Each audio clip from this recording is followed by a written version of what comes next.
What's up guys and welcome back to my YouTube channel. So for today's video ay pag-uusapan natin ang tungkol sa registration. Yan. Kasi nung mga nakaraan ay nagkaroon na ng announcement for the examination. Gumawa ng vlog about dito.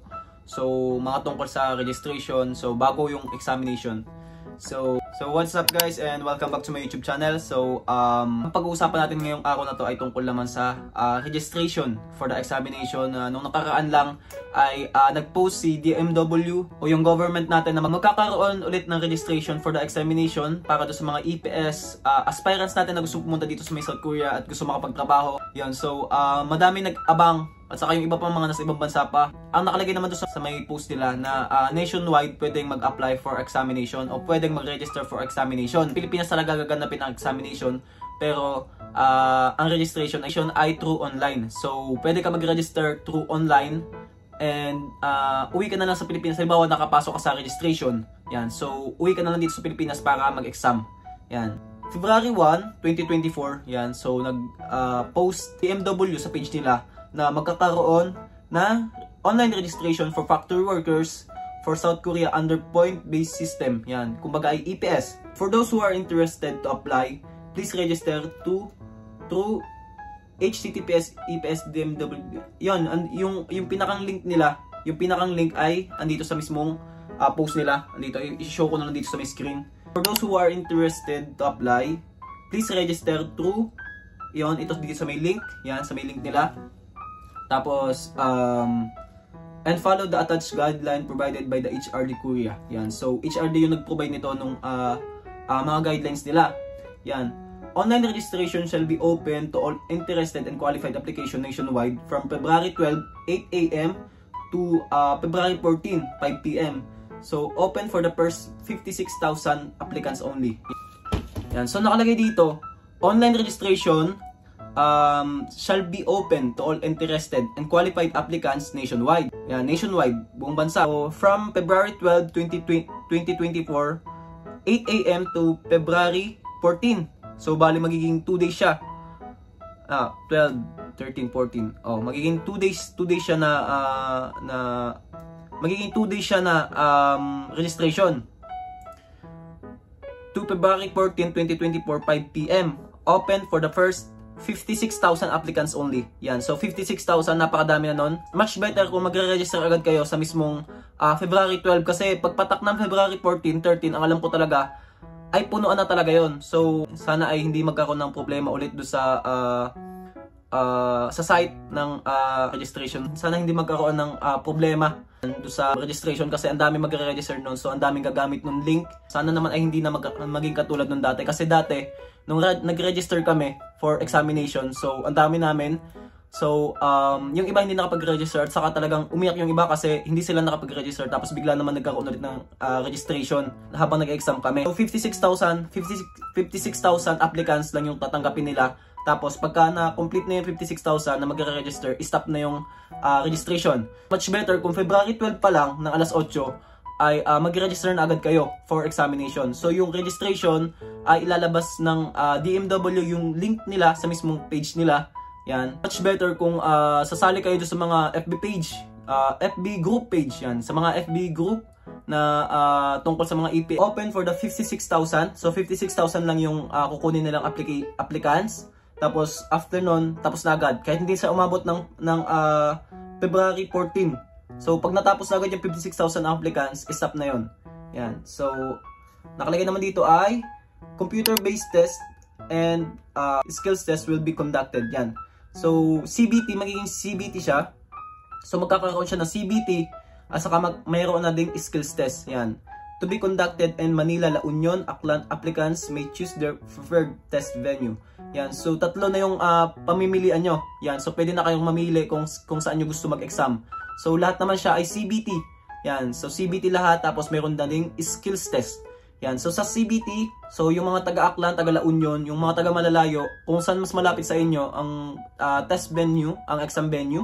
So, kung saan yung mas malapit sa inyo na pwede kayo mag-exam, ay doon na lang kayo pumunta para hindi na kayo pupunta ng Manila kasi pagka Manila kasi malayo. Katulad ng mga nakaraan, nag-exam kami, may mga taga Mindanao, Davao, So, ang lalayo pa ng binabiyahe nila, pati mga taga Cebu. Kailangan pa nila sumakay ng eroplano para lang makapunta sa exam. Yung iba hindi nakakapasa, so sayang lang din yung gastos, kaya medyo malaki-laki. So, ito yung pinakang, yung pinakang location. Sa may Manila, sa may DMW building. Yan. Sa Aklan, yan, Visayan College. Yan. So, La Union, during the registration, applicants are required to select manufacturing industry category, which is assembly, measurement, or joining. Applicants are unable to change the selected category. Yan. So, ang pipiliin mo lang talaga ay manufacturing industry. So, it's either assembly, measurement, or joining. Yan. Applicants are unable to change the selected category. Yan. So, hindi mo na siyang pwedeng palitan. Lahat naman lagi, pagka mag-exam tayo, lagi naman siyang manufacturing yung category natin. During the registration, applicants are required to select a manufacturing. Yan, so the registration system will close when the maximum number of applicants is reached. Yan, ito yung sinasabi ko sa inyo. Kapag napuno na yung, pag nakuha na nila yung 56,000 na quota na applicants, yung mga unang kukunin nila, kailangan kasi 56,000, pagka natapos na yung 56,000 applicants na yon, stop na, i-close na nila yung site nila. Yan, so 56,000 lang yung kailangan nila, 56,000 na applicants lang yung tatanggapin nila. Yan, so 56,000 applicants. Pagka napuno na nila yung 56,000 applicants na yon, stop na yung registration. So, mag-iintay ulit kayo ng siguro months o years na naman. Evaluation of application, February 15 to 29. So, yung pinakang-evaluation niya, dito naman lagi sa may 56,000 na to, lagi naman sila may pasobra. Kasi may mga bumabagsak pa din sa evaluation, katulad ng pa-expired na yung passport, wala palang passport. O kaya mali yung sukat ng file size. Kakaroon din kasi ng evaluation kung dapat ka bang mag-exam. Yan, so mamimili pa sila. Lagi naman itong may pasobra. Hindi naman siya mismo 56,000 applicants lang yung kukunin nila. Lagi itong may pasobra. So much better pa rin kung makakapasok ka sa mismong registration. Evaluation of this approved application will be March 1 to 3, 2024. Yan. So evaluation of this approved. So ito ay para doon sa mga na-disapprove.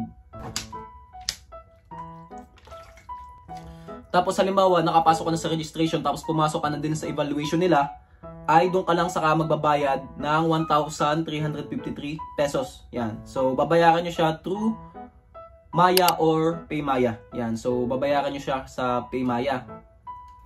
Tapos, ito yung qualification for the EPS topic exam. Yan. So, essential qualification, same as eligibility criteria for EPS topic. Yan. Ito yung mga qualification para do sa mga mag-exam. Individuals aged between 8 and 38. So 18 years old pwede ka na mag-exam hanggang 38. So pagka lumagpas ka na ng 38, mga 39 na, hindi na pwede. So hanggang 38 ka lang. Yan. So without EPS job roster, yan, wala ka pang EPS, wala kang active na EPS roster. Yan. So ayan, tasahin nyo na lang yung mga qualification nila. Tapos, ito naman, applicants should fill up all relevant data fields requested by the system and must attach the following. Yan, so ito yung mga ito yung mga kakailanganin nyo for the registration. Yan, so a clear scanned copy of first page of passport, data page only. Yan, JPG format only. So, ang kailangan naman nila dito ay a clear scanned copy of first page of the passport. Yan, yung data page only lang, yung pinakang harap ng passport nyo, hindi yung buong passport, yung mismong andun yung profile nyo. So, ang ginawa ko dito dati, pumunta ako sa computer shop, tapos nagpa-scan ako ng passport ko. Hiningi ko yung soft copy, tapos sinabi ko din sa kanila na kailangan yung size nung yung format nung so clear scan copy of the first page of the passport, data page only, yon. So yung data page lang yung pinakang kailangan nyo na i-scan. Yan, so hihingin nyo sa kanila yung pinakang soft copy nun. Yan, so sabihin nyo sa kanila na dapat JPG format. Tapos ang size ay 600 pixels, capacity of 100 KB or smaller. Yan, sasabihin nyo yan doon sa mismong pag-i-scanan nyo sa mga computer shop na malapit sa inyo. So alam na nila yon. Nakalagay pa, pictures taken through smartphone will be rejected. Do not edit, enhance the photo exposure.